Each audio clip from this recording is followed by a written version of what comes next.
terkait dengan organisasi PWI Laskar Sabilillah dan kajian tentang nasab Bani Ba'alwi.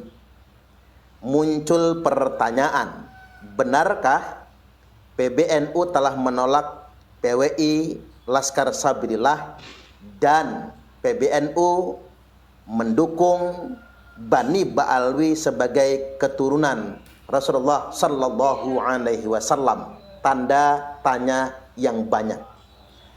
Baik, untuk menjawab ini coba kita simak cuplikan keputusan yang sempat saya baca,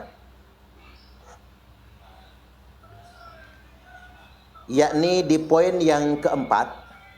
Di sini dituliskan setiap fungsionaris, pengurus dan kader Nahdlatul Ulama berkewajiban mencegah perpecahan, tafarruq, dan mendamaikan pertentangan, islah dzatil bain, serta melepaskan diri dari keterlibatan dalam pertentangan mengenai nasab, baik dari keikutsertaan dalam silang pendapat yang meninggalkan adab maupun dari keikutsertaan dalam perkumpulan dan atau organisasi yang sengaja dibentuk untuk menjalankan permusuhan terkait masalah nasab, seperti Perjuangan Wali Songo Indonesia Laskar Sabilillah PWI LS maupun organisasi yang berseberangan dengan PWI LS. Jadi sini ada diksi yang benar-benar jelas agar pengurus NU dan kader NU tidak ikut serta dalam perkumpulan dan atau organisasi yang sengaja dibentuk untuk menjalankan permusuhan terkait masalah nasab. Kalau sampai di sini masih sangat normatif. Lantas kemudian secara spesifik PBNU menyebut seperti Perjuangan Wali Songo Indonesia Laskar Sabilillah. Berarti surat ini telah mengidentifikasikan bahwasanya perkumpulan atau organisasi PWI Laskar Sabilillah disebut oleh PBNU sebagai organisasi yang sengaja dibentuk untuk menjalankan permusuhan. Catat sampai di sini.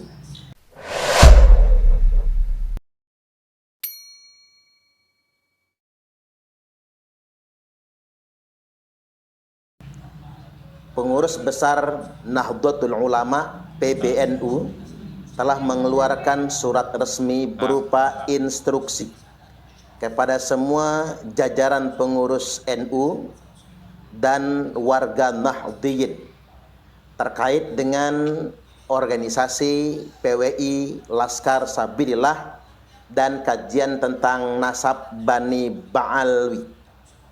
Muncul pertanyaan, benarkah PBNU telah menolak PWI Laskar Sabilillah dan PBNU mendukung Bani Ba'alwi sebagai keturunan Rasulullah Sallallahu Alaihi Wasallam? Tanda tanya yang banyak. Baik, untuk menjawab ini coba kita simak cuplikan keputusan yang sempat saya baca, yakni di poin yang keempat. Di sini dituliskan setiap fungsionaris, pengurus dan kader Nahdlatul Ulama berkewajiban mencegah perpecahan, tafarruq, dan mendamaikan pertentangan, islah dzatil bain, serta melepaskan diri dari keterlibatan dalam pertentangan mengenai nasab, baik dari keikutsertaan dalam silang pendapat yang meninggalkan adab maupun dari keikutsertaan dalam perkumpulan dan atau organisasi yang sengaja dibentuk untuk menjalankan permusuhan terkait masalah nasab, seperti Perjuangan Wali Songo Indonesia Laskar Sabilillah PWI LS maupun organisasi yang berseberangan dengan PWI LS. Jadi sini ada diksi yang benar-benar jelas agar pengurus NU dan kader NU tidak ikut serta dalam perkumpulan dan atau organisasi yang sengaja dibentuk untuk menjalankan permusuhan terkait masalah nasab. Kalau sampai di sini masih sangat normatif. Lantas kemudian secara spesifik PBNU menyebut seperti Perjuangan Wali Songo Indonesia Laskar Sabilillah. Berarti surat ini telah mengidentifikasikan bahwasanya perkumpulan atau organisasi PWI Laskar Sabilillah disebut oleh PBNU sebagai organisasi yang sengaja dibentuk untuk menjalankan permusuhan. Catat sampai di sini.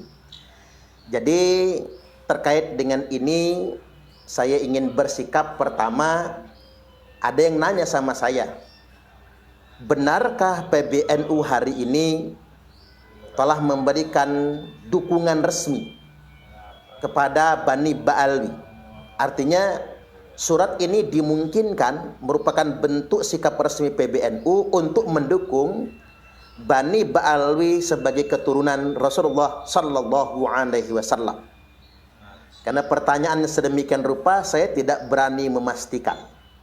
Nah, seandainya bisa dipahami sedemikian rupa, seandainya misalnya PBNU bersedia mengkonfirmasi, ini adalah salah satu bentuk sikap bahwasanya PBNU mendukung Bani Ba'alwi sebagai keturunan Nabi Sallallahu Alaihi Wasallam, berarti PBNU punya tanggung jawab yang sama dengan para habaib untuk menjelaskan keabsahan nasab Ba'alwi.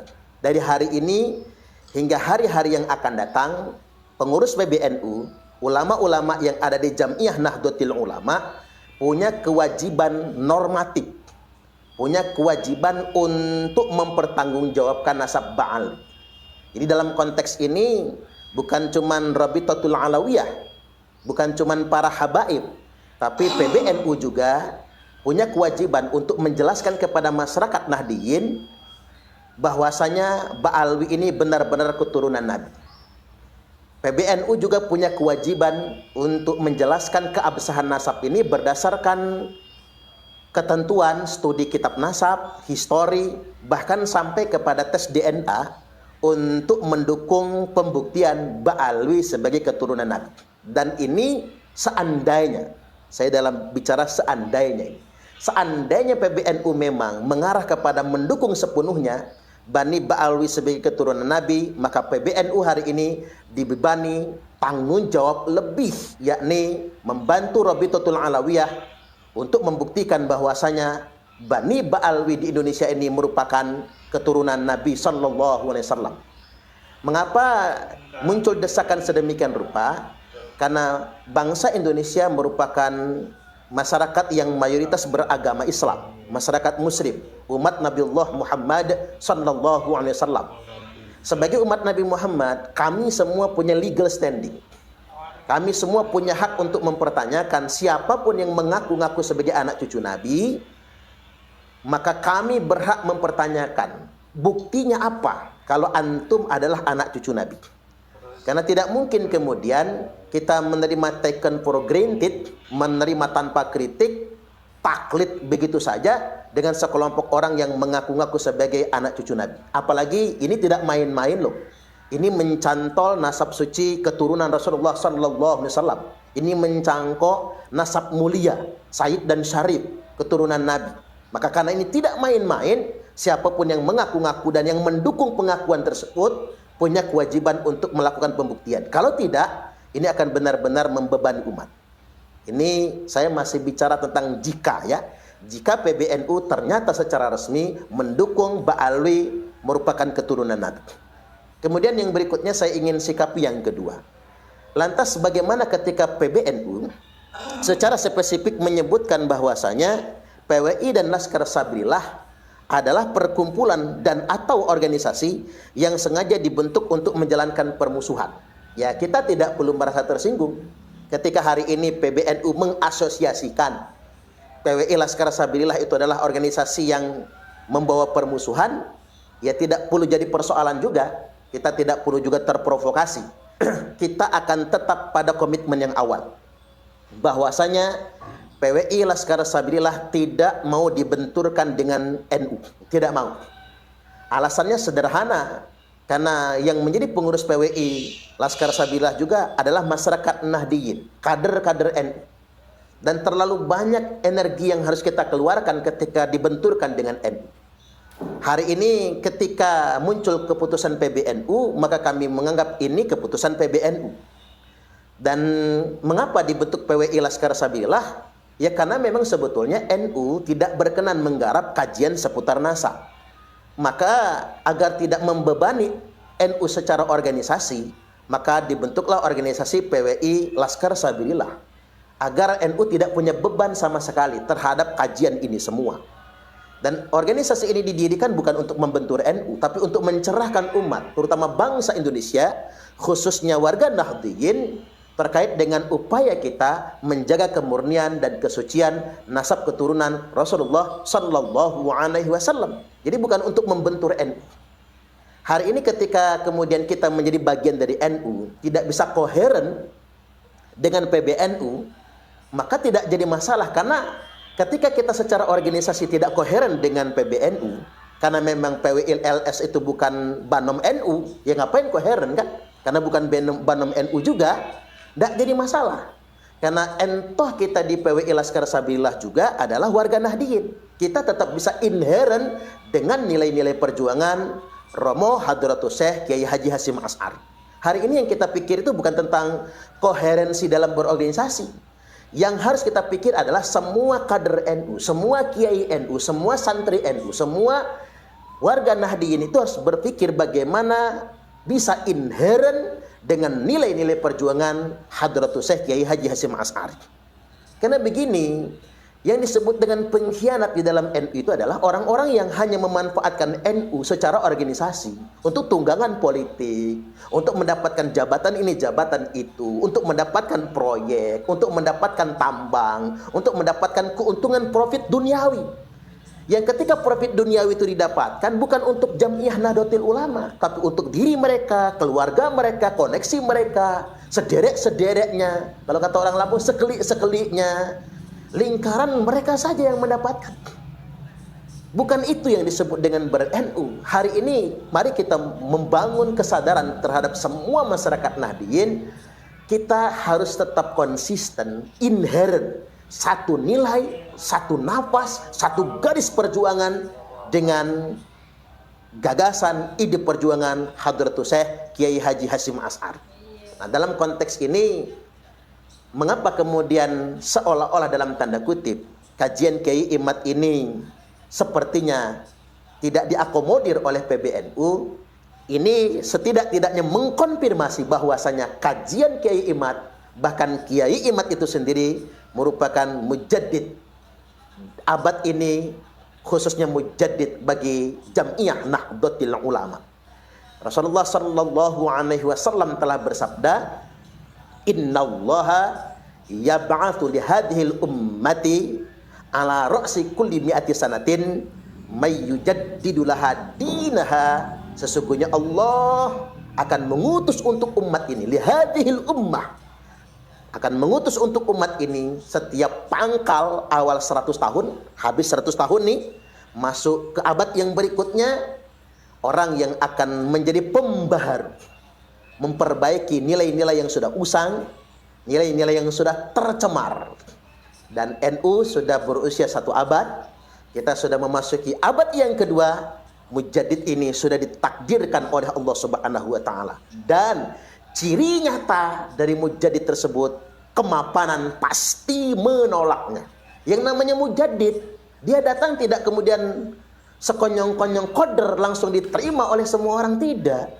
Justru yang dikatakan mujaddid itu, dia akan ditolak oleh kemapanan-kemapanan yang ada. Makanya yang duluan menolaknya adalah struktur yang sudah mapan, yang sudah mendapatkan banyak sekali keuntungan terhadap nilai-nilai feodalisme tersebut.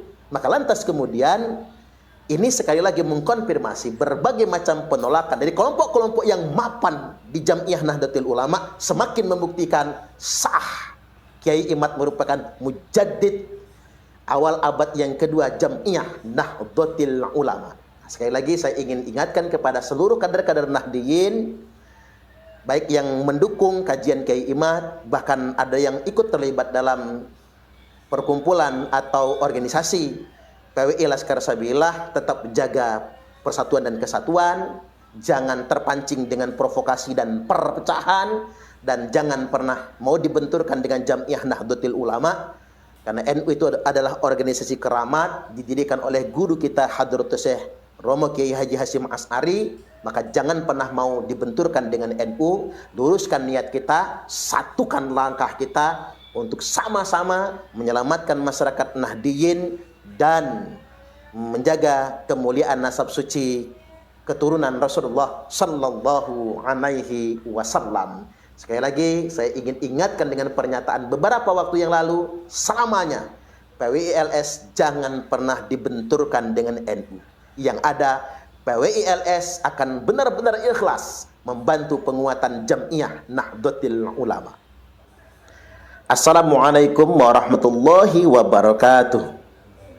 Jangan pernah membenturkan antara NU dan PWI.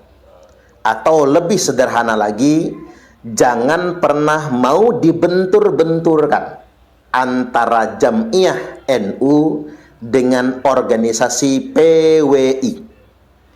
PWI di sini adalah Organisasi Perjuangan Wali Songo Indonesia. Mengapa ini mesti saya garis bawahi? Dikarenakan PWI sebagai organisasi baru bukan kompetitor, bukan pesaing Jam'iyah Nahdlatul Ulama. Justru sebetulnya Organisasi Perjuangan Wali Songo Indonesia didirikan oleh kader-kader NU. Baik kader NU yang di struktural maupun kader NU yang di kultural. Artinya memang kendati pun PWI Laskar Sabilillah bukan banom NU, tapi organisasi ini didirikan oleh kader-kader NU. Makanya kader-kader NU di PWI dan di Laskar Sabilillah jangan pernah mau dibenturkan dengan NU. Kalaupun ada kritik, kalaupun ada masukan kepada orang-orang yang mengelola NU, maka berikan masukan dan kritik yang terbaik. Karena pada dasarnya yang mengelola Jam'iyah Nahdlatul Ulama juga manusia biasa. Persis seperti yang mengelola, memanage PWI Laskar Sabilillah. Kita dihadapkan dengan sebuah kenyataan, ternyata yang mengelola PWI dan Laskar Sabilillah pun juga manusia biasa yang punya kelebihan dan kekurangan masing-masing. Artinya memang tidak menutup otokritik. Kritik ke dalam dari kader-kader demi perbaikan organisasi. Kemudian yang berikutnya, saya membuat perumpamaan. PWI, Perjuangan Wali Songo Indonesia, dan Laskar Sabilillah ini yang dibentuk oleh kader-kader NU diumpamakan seperti sekoci. Sedangkan Jam'iyah Nahdlatul Ulama, NU adalah sebuah bahtera besar, sebuah kapal besar yang di saat-saat tertentu dihadapkan dengan ancaman, badai dan gelombang atau bentuk ancaman yang lainnya. Maka dibutuhkan sekoci-sekoci kecil yang berusaha untuk menyeimbangkan dan untuk menyelamatkan sebagai emergensi dan antisipasi kalau ada bahaya besar. Jadi apalah arti PWI sebagai sebuah sekoci, bagi sebuah kapal besar yang bernama Jam'iyah Nahdlatul Ulama. Maka tidak boleh dibenturkan, atau bahkan dalam bahasa sederhananya tidak boleh kemudian berkonflik. Mengapa saya katakan tidak boleh dibenturkan? Selain karena PWI Laskar Sabilillah didirikan oleh kader-kader NU, juga memang visi dan misinya memang sejalan dengan visi misi Jam'iyah Nahdlatul Ulama, yakni dalam rangka merawat Islam yang rahmatan lil alamin, kemudian melestarikan paham ahlu sunnah wal jamaah, dan setia kepada negara kesatuan Republik Indonesia. menjaga warisan Nusantara, warisan Wali Songo, menjaga sejarah, dan menjaga marwah Nusantara dari pihak-pihak yang hendak menguasai negeri ini dan mengklaim negeri ini sebagai milik mereka. Ini tentunya sejalan dengan misi Jam'iyah Nahdlatul Ulama. Kemudian saya ingin mengerucut peran PWI Laskar Sabilillah sebagai sebuah sekoci, di mana peran ini penting sekali demi terjaganya bahtera besar, yakni NU itu sendiri.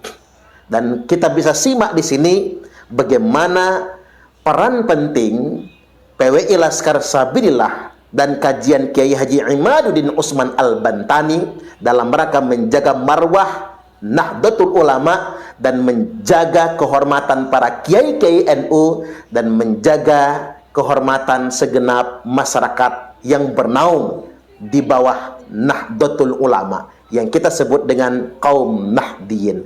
Anda bisa simak ulasan berikut ini. Dan dalam konteks ini termasuk PWI Laskar Sabilillah, dia warga Nahdiyin, kader-kader NU semua mendirikan PWI Laskar Sabilillah, bukan NU sebagai panom, tapi dia merupakan organisasi yang menguatkan Jam'iyah Nahdlatul Ulama. Setidak-tidaknya Pak Yai, saya punya 5 alasan. Nah, ini harus kita populerkan se-Indonesia itu. Yang pertama, sejak munculnya kajian Kiai Imaduddin Usman Al-Bantani dan sejak adanya PWI Laskar Sabilillah, orang-orang yang tadinya mengklaim sejarah NU sudah tidak berani bunyi lagi. Coba bayangkan, mereka berani mengatakan pendiri NU itu ada 4, nambah 1, yakni Habib Hasim bin Yahya. Saking manutnya kiai-kiai kita sama Habib, nggak berani ngebantah. Sampai kemudian ditulis buku yang sengaja untuk membelokkan sejarah Jam'iyah Nahdlatul Ulama. Para kiai kita mau ada kesungkanan untuk membantahnya. Karena mengapa? Oh, dia cucu Nabi soalnya, Pak. Ada juga Habib yang nyanyi di panggung apa? Habib Rizik gurune NU, Habib Rizik gurune NU. Pret. Ini Rizik ini ketua FPI, kerjaannya menghina Gus Dur, ngomongin Gus Dur buta. Selama ini kita nggak berani mengkritiknya, Pak, karena takut kalau itu putunya Kanjeng Nabi. Nah, sejak ada kajian Kiai Imad dan nyata bagi kita, oh ternyata bukan, mulai warga Nahdliyin berani mengkritik dan terbongkar semua klaim-klaim terhadap sejarah Jam'iyah Nahdlatul Ulama. Ini nggak bisa kita hilangkan. Yang kedua, klaim terhadap sejarah Negara Kesatuan Republik Indonesia. Sejarah kita diklaim, Wali Songo kemudian dibaalwikan. Ini fakta loh, Pak. Siapa yang berani berbicara ketika Wali Songo dibaalwikan? Nah, di sini ada saksi sejarah, garis darah Sayyid Muhammad Afandi. Kakeknya adalah Syekh Abdullah Kahfi, pendiri pesantren tertua zaman Wali Songo. Itu saksi sejarah. Dan tes DNA-nya J1. Sidogiri juga begitu, tes DNA-nya J1. Jelas itu Bapak Ibu. Sedangkan yang hari ini mengklaim Wali Songo, DNA-nya beda. Wali Songo DNA-nya J1, sedangkan mereka DNA-nya G, jauh ke beduk. Yang satu ke sono, yang satu ke sono. Udah beda itu. Sejarah NKRI diklaim, Imam Bonjol dihabibkan, sampai bendera merah putih diklaim, lagu-lagu kebangsaan kemudian diklaim. Dan ngapunten nih, ngapunten, pemerintah saja nggak berani ngomong. Saya tunggu-tunggu, adakah yang berani ngomong? Hei pemerintah yang digaji oleh rakyat, hei pemerintah yang menikmati kehidupan, digaji oleh rakyat, dibayar oleh rakyat, mana cangkemmu? Ada orang yang mengklaim pahlawan kita, mana cangkemmu? Halo? Nih, selain Pak Agus, kalau Pak Agus mendukung kita soalnya. Saya mohon maaf, orang-orang yang digaji oleh rakyat, punya gaji besar, punya jabatan Bapak Ibu, yang punya kewajiban menjaga negara kesatuan Republik Indonesia, saat ada segerombolan orang mengklaim negara kita, mengklaim sejarahnya, mana suara orang-orang yang digaji oleh rakyat? Sejak adanya PWI Laskar Sabilillah, mereka nggak berani lagi mengklaim. Berarti kita menguatkan Bapak Ibu. PWI Laskar Sabilillah ini bukan provokator, menguatkan kehidupan berbangsa dan bernegara kita. Sampai mereka mengatakan Indonesia ini bintu tarik. Sampai kuping kita saja selip dengar itu Pak. Pikir kita pintu kan? Ternyata nggak pakai huruf P, itu bahasa Arab bintu. Bintu niku Bu artinya anak wedok. Jadi Indonesia ini dikan anak wedok tarin. Bahkan ada yang mengatakan bintu Hadramaut, anak wedok Hadramaut. Bahkan dalam bahasa Arab Amiyah, dalam bahasa Arab Pancaran, bintu itu artinya perempuan yang bisa ditiduri dengan dibayar bisyar. Halo, yang tahu istilah bisyar mana ya? Banyak tahu ya. Perempuan yang bisa tidur gara-gara dengan cara dibayar. Ini kan penghinaan kepada bangsa Indonesia. Dua. Yang ketiga, mereka yang berani merendahkan kiai-kiai NU sekarang nggak berani lagi. Oh, zaman biyen kita tahu betul yang namanya kiai, Bapak Ibu, nggak boleh selevel sama Habib. Apa kata mereka? Satu Habib bodoh lebih mulia daripada 70 kiai yang berilmu. Kaki Habib ahli maksiat lebih mulia daripada endase kiai yang mengamalkan ilmunya. Makanya kiai-kiai se-Indonesia nggak boleh duduk sama kedudukannya sama Habib-Habib itu. Bahkan mereka merendahkan. Mana ada Pak yang mereka mau cium tangan kiai? Nggak ada. Walaupun Habibnya Habib bocil, nggak ada. Saya pernah satu panggung sama Habib bocil. Yang ceramah saya duduk paling pinggir. Si bocil duduk paling tengah. Saya sebut bocil Pak, belum nikah masih bujang. Semua orang cium tangannya, saya kagak. Ustadz Parman mah iri. Bukan iri Bapak Ibu, itu orang ilok yang sedemikian rupa. Dia baru anak kemarin sore, sedangkan terpampang yang ceramah saya. Kecuali kalau saya cuma tamu. Ini fakta dan kenyataan Bapak Ibu. Nggak mau mereka membukukan badan sama kiai-kiai NU, nggak mau. Tapi sejak ada kajian, sejak ada PWI Laskar Sabilillah, mulai mereka cari perhatian ke kiai-kiai NU. Sudah mulai mau cium tangan. Ini kan luar biasa efeknya. Kemudian yang berikutnya, terkait dengan pendawiran. Coba kita survei se-Indonesia Pak, 226.000 pesantren NU di Indonesia ini.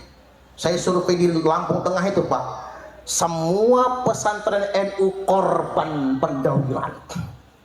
Orang bisa datang berhari-hari, bermobil-mobil, minta duit sama kiai-kiai NU, nggak pulang kalau nggak dikasih.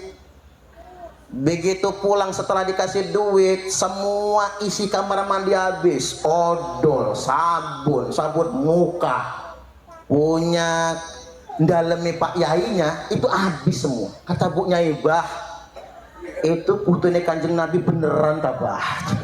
Lo ngapa mah? Kata si Abah, enggak. Kok maling odol, maling sabun mandi? Ini fakta loh. Ini terjadi loh Pak, seluruh Indonesia. Mungkin yang nggak pernah ngurus pesantren nggak tahu. Yang pernah ngurus pesantren tahu bagaimana mereka datang mendawil di pesantren-pesantren. Sejak ada kajian Kiai Imad, luar biasa. Datanglah, tepuk tangan dulu. Datanglah Syekh Imaduddin Utsman Al-Bantani, jeng jeng, teng teng teng.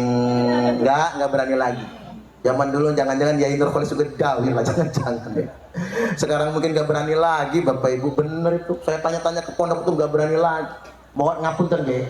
Ada Roi Suriah didatengin oleh kabib-kabib, mau ngadain hall katanya. Masya Allah, dikasih sedikit Pak, amplopnya diginiin. Berapa ini Kiai?